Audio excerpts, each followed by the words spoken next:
Ang pinakamahusay na disenyong pamproduksyon ng Gawa Durian ay si Mes de Guzman at Noel Montano, Ang Daan Patungo ng Kalimugtong. Salamat po dun sa mga taong tumulong.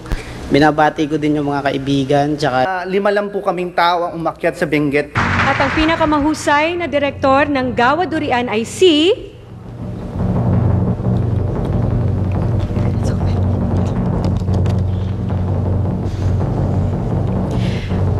Mes de Guzman, Ang Daan Patungo ng Kalimugtong.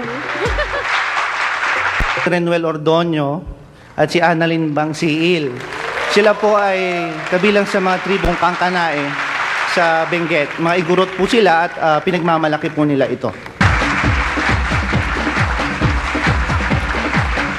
The first runner-up, Ang Daan Patungo Kalimugtong.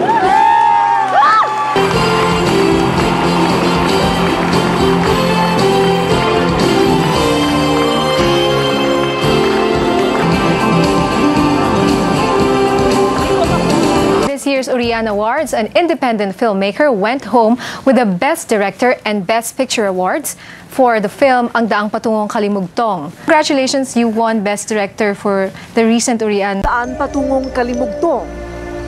Para makapasok sa eskwela, kailangan pa namin maglakad. Hello, I'm Corina Sanchez asking your questions now. With us today is Mes de Guzman. He is the award-winning director of the film Road to Kalimugtong. Having been named Best Director and Best in Production Design in Cine Manila, and they have also been invited in the San Sebastian Film Festival in Spain. Umuusbong na sa bansa ang mga independent film, likha ng mga maliliit na producer sa tulong ng mga artista sa kakarampot na budget. Ang pagsulpot ng digital camera sa pandaigdigang merkado, naging hudyat ng pagbabago sa mundo ng mga nangangarap maging direktor sa pinilakang tabing. Ito ang mga ipinagmamalaki ng mga independent film.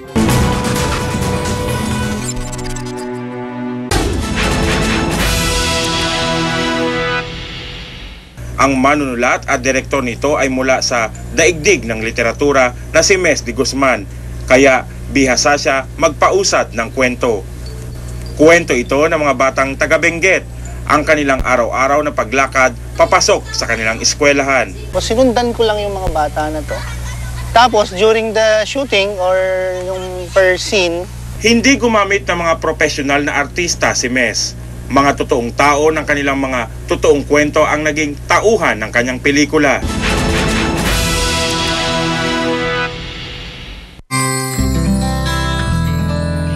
Maliit lang ang kanilang budget at hindi superstars ang kanilang mga artista.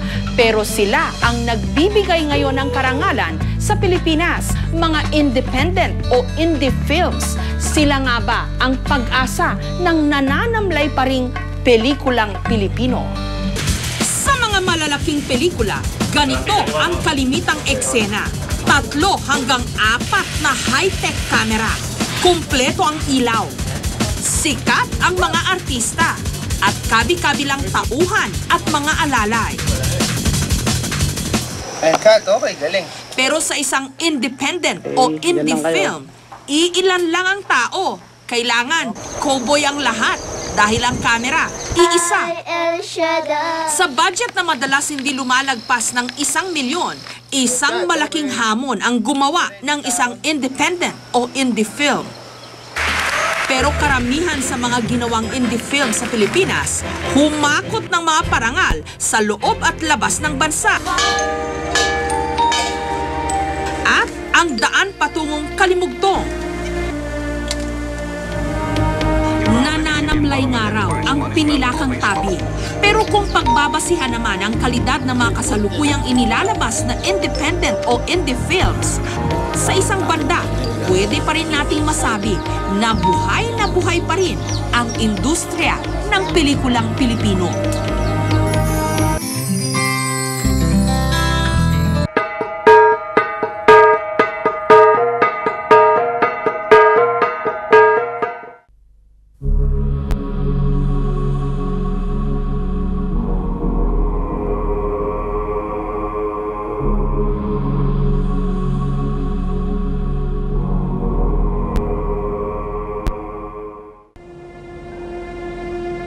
sa kabundukan ng Benguet kami isinilang.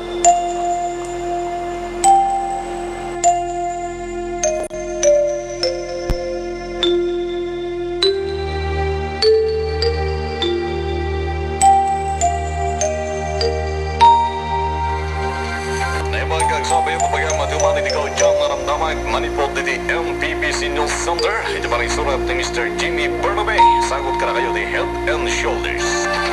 Dali pagayam nyo, mangidanon kariti ka naramdaman Joseph Manzano.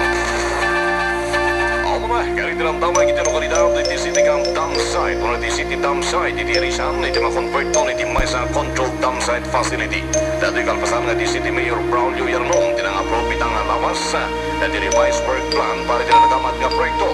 Niyaroon din ang kita na City Environment and Parks Management Office, Pabaniti Officer in Charge nga ni Josephine Chan, nga mga ramid, itiretim at pamayan, iti panakagatang na iti pagkasapulan nga equipment, nga kasama ito na iti servisyo para tinatagamat nga proyekto sa PAI, iti bulan, iti Oktubre. Isa pa rin nga bayer, iti acting City Environment and Parks Management Assistant Health and Waste Management Action Officer,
Thank you.